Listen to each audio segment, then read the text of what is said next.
welcome to the 6th episode of the Cougar Playbook podcast. And let me say, this is a very exciting episode. We have 3 guests today.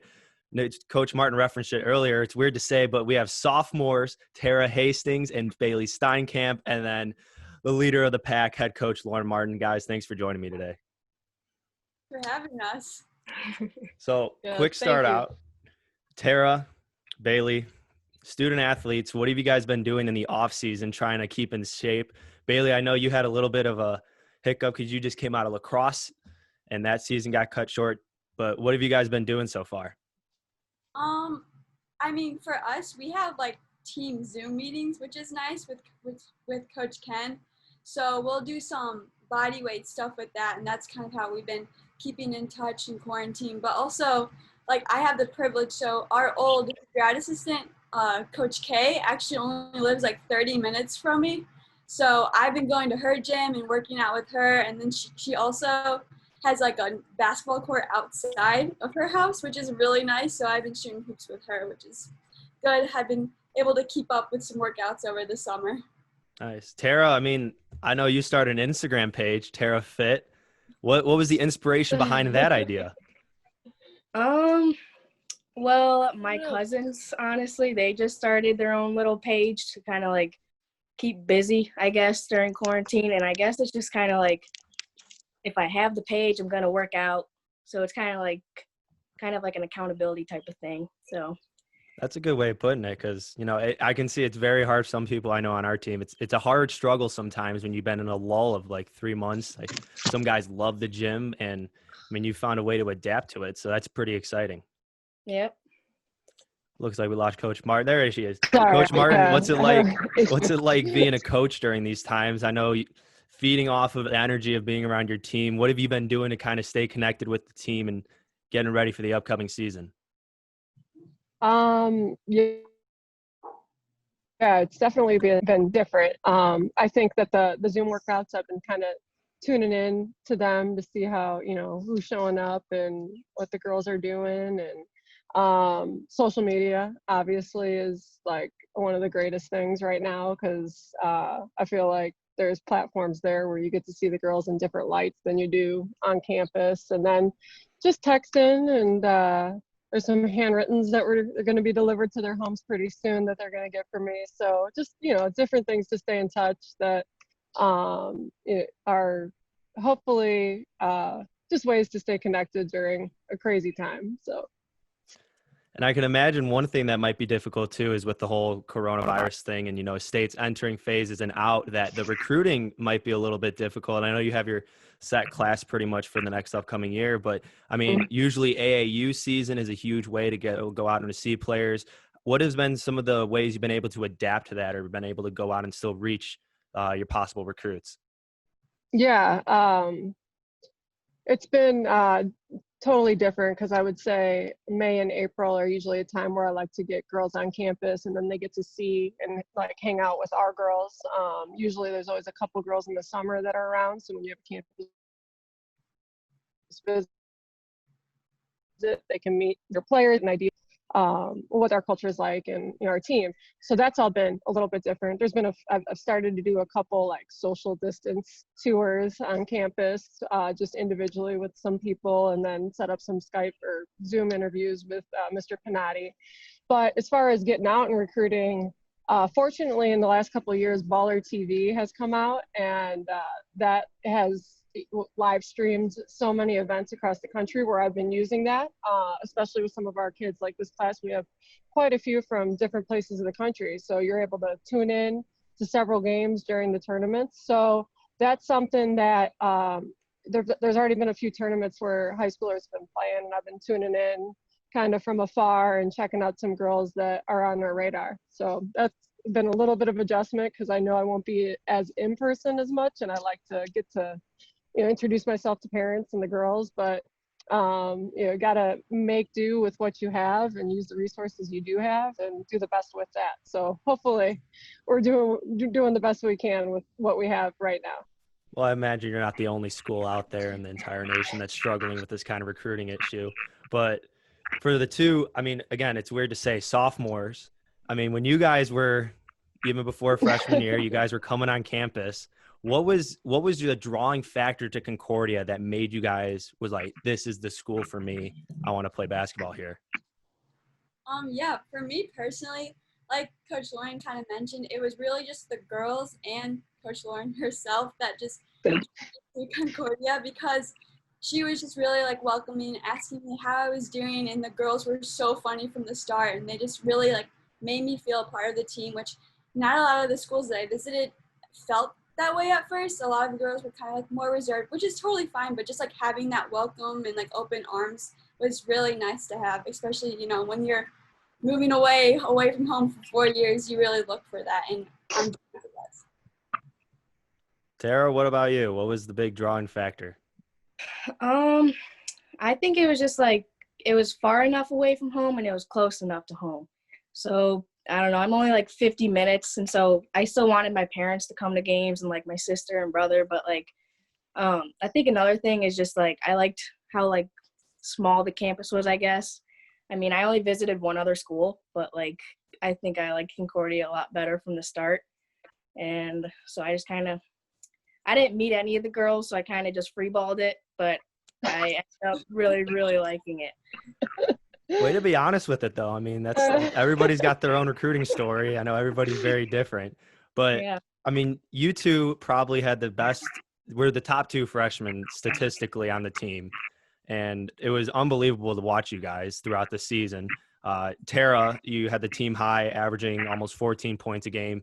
Bailey, you were second on the team with 8 points a game, and you guys were lights out shooters as well. Bailey, I mean, your 88% free throw shooting was about 50% better than what I was in high school. So kudos to you. I know those are very challenging, but like Tara, I know you got a hot start at the beginning of the year, but when was the moment in throughout the season that you knew like, okay, I'm about ready to turn it on and I'm going to be a role player in this team?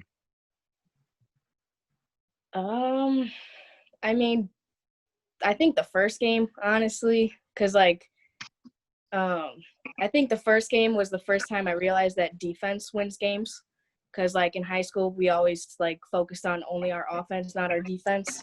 And so I think going into Rockford that game, like, you know, we practiced defense continuously for the weeks before the game, and like I think during that game was the first time I realized that, okay, like I'm a little bit better of a defender than I thought I was. And then I think I just kind of saw it come together there, like offense and defensively. So I don't know. It was, I guess, a good start. I mean, it seemed like you were the person that was going to be on the ball at any time. And it's a daunting task maybe for a freshman, but I mean, you guys played a high defensive game. I mean, Coach Martin, you guys led the conference in steals, and it seemed like every other possession you guys were either sprinting down the court or you were just getting the ball back.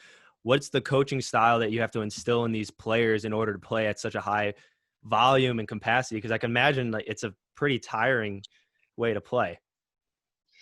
Yeah, I mean, you know, Bailey and Tara played significant minutes as freshmen, and then we had several other, we had a lot of seniors who played significant minutes, but then also Jaylene, Charisma, some others that Maddie, who you just had a lot of depth. So when you have a lot of depth and you want to play a lot of kids, and you know that you have some athleticism, I feel like playing quick and upbeat and just, you know, we're relentless and tenacious, and is words that I probably said, you know, intensity 5,000 times in the first couple of weeks of practice. So I think there was an expectation of what we were looking for on the defensive end, because you get rewarded on the offensive end then. And I feel like once we kind of got more comfortable with that and we gelled together there, it was something we looked for. By the end of the season, you know, I don't look too much at statistics, but seeing where we were in the country, you know, as one of the top 30 teams in steals and forced turnovers, like I felt like the girls should really take a lot of pride and pat themselves on the back, because that's just extra effort that not everybody's willing to exert, but our team definitely buys in and does that. And now that they've had a year to do it, some of the freshmen and younger kids, and then some of our upperclassmen, it's more probably comfortable, I would say, for them to know what that expectation is. And there were times this year where we'd be at a timeout and I'm like, I think black is our full court press or Xavier's our half court. I'm like, what do you guys want to run? But Xavier, like, they were all about getting up and trapping and playing quick and so that was really fun to see them wanting to play that way too. So it's just, a level of expectation, and also looking at what your team is. We were at 1.58 and shorter. So, that when you don't have someone big in there blocking shots, you got to find other ways to defend and try to take away from some of your weaknesses and enhance your strengths. And felt like we did a decent job doing that this year. So good job. I'll say good job, but it can always get better. So. And you mentioned it, the fast pace, it rewards on the offensive side. And Bailey, it seemed like anytime there was an outlet pass, I mean, I just remember one time in CIT, I think I said it was a 2K crossover. You sent the girl flying into the right corner. But I just remember too, you went on your New Year's break, you played in the St. Mary's Classic, and you came back, you had 26 points against Christopher Newport. What was that tournament like, kind of getting away from the beginning of the season where you were kind of getting your feet wet in the water, and then all of a sudden just be like, 26 points, all right, let's go back to Geisman? Yeah, Maryland was definitely a great memory. I loved, traveling with the girls, and I think a big part of traveling that long on a bus together is it really helps with team bonding for sure. And I just remember, like, in the hotel room, like, everyone was just making me laugh so hard, and I feel like it played out on the court too, and you could see that team chemistry that we had, which helped a lot because, without those assists, I wouldn't be able to score those 26 points. So it was the whole trip was just really fun all together. And I mean, it seemed like you guys were a tight-knit group all around. I mean, anytime I saw you guys, the bench mob was insane. I loved watching you guys on the bench, and your intensity on the court just matched that too. But it all stems from one person, and probably Coach Martin. You got to be able to corral the girls at one point. What would you say? I mean, you mentioned tenacity, intensity, and all that stuff, but if you had to define your program to someone, how would you define it? Well, I think it kind of all stems from, I guess, the philosophy of really expecting everybody to understand their role and live within their role. Because I believe that if everybody, every player can understand that and come together as one, you're going to have the best teams, and those are the championship teams. And that's putting, I don't know if you guys all watched The Last Dance, but even on that, you could just see the definition of roles being defined, and whether that was someone who came in when somebody was ill or injured, or just stepped up for the moment for a big shot. I mean, that's the NBA, but that trickles down to everything that we do, to high school, to junior high. Like, when you can really be selfless enough to understand your role and then live that up for the benefit of everybody else on your team, then you're going to have a really good program and you're going to have really good teams. Does that happen all the time? No, it builds, and it's special when it does, but that's where I absolutely think that our group is going. We have great leadership at every age, but Tara and Bailey right now have been so consistent in their workouts and in the classroom, and just how they demonstrate themselves as human beings, that they lead without even kind of knowing that they're leading. And I think that that's great too, to have that even in a younger class. So I just feel like, it kind of all comes down from there. And then what you said with the tenacity and all that, like, our bench has just as high of expectation of the people playing. And there's so many times where I turn to them and I'm yelling at them just as much as I would as someone on the court. Like, where are you? And McLeod, I mean, she's just been a shining light for us. And she understands, she can see it, she can feel it. She knows when we need more energy. She knows who to talk to. And I just feel like when you understand that and you can do that, it's special and it's a lot of fun. And this group was a lot of fun and I loved it. So. Yeah, you guys had some pretty memorable moments, and I mean, rightly so. I mean, you guys, young leaders is a great way to put it. I mean, I just remember, I think it was sometime during the season, it was like 60% of points scored by freshmen, and it's not an easy way, especially at the college level, regardless of what division you play, to play at such a high level and be so productive. But I mean, obviously young team, like super young. A lot of freshmen were in the lineup rotating in and out. There were some ups and downs of seasons. You had your close games that you couldn't get to. But I think towards the end of this season, you guys started finding the click, and season ended on a high note with you guys coming back on the road and defeating Aurora. That was huge. But I'll ask the players this. Obviously, I know as athletes, we don't like losing, and sometimes that's not the best feeling. But when you did have your struggles and you had to come together as a team, what were some of the things that were being said, and how did that correlate onto the court? Yeah, I know. This our game against Marion, the first game was pretty rough, but I feel like that really just kind of like motivated us just to be stronger as a team, and just like kind of Tara said, you know, defense wins games, and I feel like kind of from then on we really put the pressure on defense, and we were able to achieve those like high statistics, which is awesome. And then just from then on that, like we were able to beat Marion the second round and really just come together as a team. And Tara, I'll ask you this too. I mean, I told you that I thought you were my freshman of the year. I said that. We all know. I think the stats. I know that was you put up an amazing stat line as a freshman. You were one of the only freshmen to get NAC honors. You got NAC honorable mention. But what is it like being the point guard? I'm not trying to toot your horn at all, but you're leading the offense, and the vibe you get, the defense. It started seeing in the second part of conference when you start playing a team one time, they're going to play you differently. What's the game plan going in for you, and how to adapt to that? Because you can't score as much when you got double or triple team on you. I think like the only thing that helped me pretty much was like, because they knew I could shoot, so they tried to get out. But then like individual workouts with either like Coach K or Coach Moore, and they would like kind of tell me what to do, like if the defender came up on the left or the right, or like where I should go if they're guarding me tight and stuff. And so I think like towards the end of the season, I kind of expanded my game to kind of like get out of those uncomfortable situations where I'm being like guarded hard and stuff. And so I think, yeah, it was just like kind of going out of my comfort zone, I would say, with doing like different things. Because usually I'm used to just shooting, but I think towards the end I kind of realized that wasn't going to be everything I could do. So I just kind of tried to step it up in any way. I mean, that comes from the coaches, and like you mentioned, you had those individual workouts. Coach Martin, did you get that idea that you have to adjust your game plans throughout the season? Now looking ahead into next season, I mean, you guys are already building on an abundance of youth that has a lot of experience. You have a bunch of upperclassmen that are going to be coming back too with a lot of experience.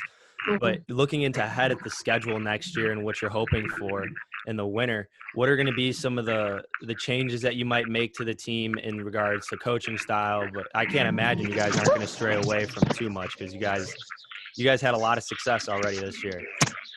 Oh, sorry about that. It's the first time trying these out. See, that's why you should do this before one of these. But anyhow, you know, I think one thing that's going to be different just off the bat is having Jada Dixon back, and then all these freshmen having a year of experience. I mean, there were so many kids that had played significant minutes that are going to continue to grow and get better, and that's, you know, amazing. And I know they're working on their game, or they're working on their condition. You know, I can see most everybody is working to be better for each other. But having Jada back, that was someone, going back to my first year as a coach, Crystal Core, senior, who ended up her junior year as an all-conference player, and then Jada Dixon were inside presence. We were going, you know, high-low. We were doing stuff that we didn't even really get to do last year.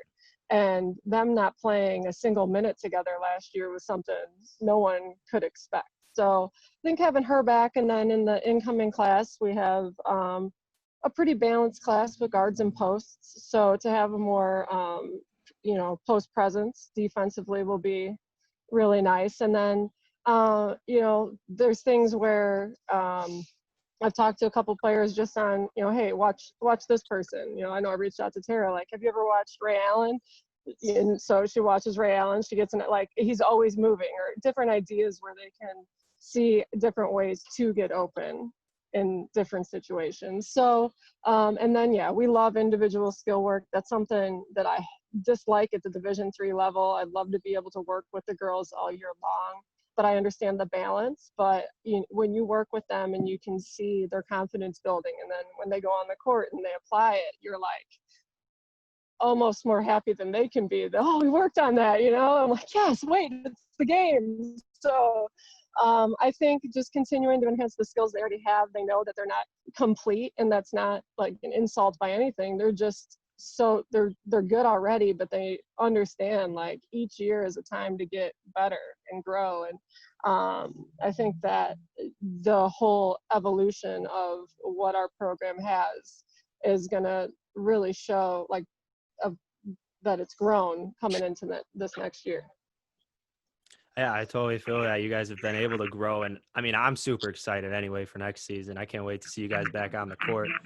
But Bailey, I'll ask you this because you are one of the few athletes at Concordia that are multi-athletes.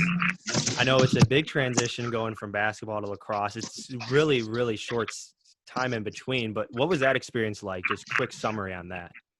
Yeah, well, honestly, coming into freshman year, I wasn't really sure if I was going to play lacrosse or not. I committed here first for basketball, and then my senior year of high school, they made the team, and I was like, sure, why not? Let's just go for it. And then just having like the privilege to be able to play both sports was really awesome. But like you said, it was a pretty quick turnaround. I remember I think I had one lacrosse practice before I played my first lacrosse game. And from going from basketball to lacrosse, and like it was pretty nerve-wracking just because I only played 1 year in high school lacrosse, but the girls were also like the same as basketball. They were pretty welcoming, so, and the coach was amazing as well. And so just like having that experience, and lacrosse is really similar to basketball in aspects of defense. Like you have to help the helper, and then offense, you're cutting and you're always moving. So it was kind of easy in that aspect, is because like it had many of the similar movements. So. Tara, I'll ask you this. You might have not had another sport to play, but I did. We were looking back at old video on Twitter, and I know Kayla, we mentioned she does a lot of stuff for the athletic communication department. One thing she did was the boot camp, and she re-brought back the boot camp. I think that's awesome to see because, I mean, we don't have video at our training week that we have before our season, but I want to know, Tara, what is it like? You might have not had that in high school. What was it like going through your boot camp that you had? I mean, I think it was more fun than it was like a boot camp, kind of just like spending time together. I think it was a really early morning. It was like 7 or something. And then we spent the day together, and then I think we had a recruit that day. So then we were hanging out like all day as a team. But I think it's just a little bit different from high school, because in high school we were very like limited on what we did as like a team, like in the preseason. And so I think I just really liked the boot camp because it kind of brought us together before we actually like got on the court to play a game and a practice or stuff like that. And so I think it was a lot of fun. I mean, if you look at those videos, there's a lot of laughs. So it was fun. I mean, you had Kayla and Crystal hosting the show. I don't think it can get any more fun than that. I know that was super fun. But, I mean, Coach Martin, I mean, that's probably the main goal that you want to have happen out of that, too. You want to have fun and maybe even get some teamwork together?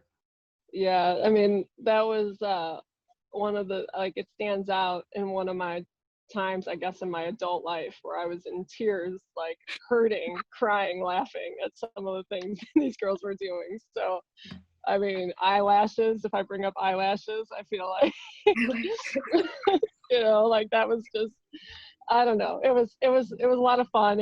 It's hard not to be competitive. So they were definitely competitive, but I was just really thrilled that I won the blindfold challenge against Coach Ken and Coach Kayla. So very fun. Well, thank you guys for joining me. It was a pleasure talking to you guys. I know a lot of people out there want to know a little about the women's basketball team, especially with the young talent that's coming up and a lot of expectations coming into the season. So thank you guys to our guests, Coach Lauren Martin, Bailey Steinkamp, Tara Hastings. Thanks for joining. Next week we'll have another guest, and we'll keep the show rolling. This has been the Cougar Playbook Podcast, and as always, go Cougars. Go Cougars. Thank you. Thank you. Thank you.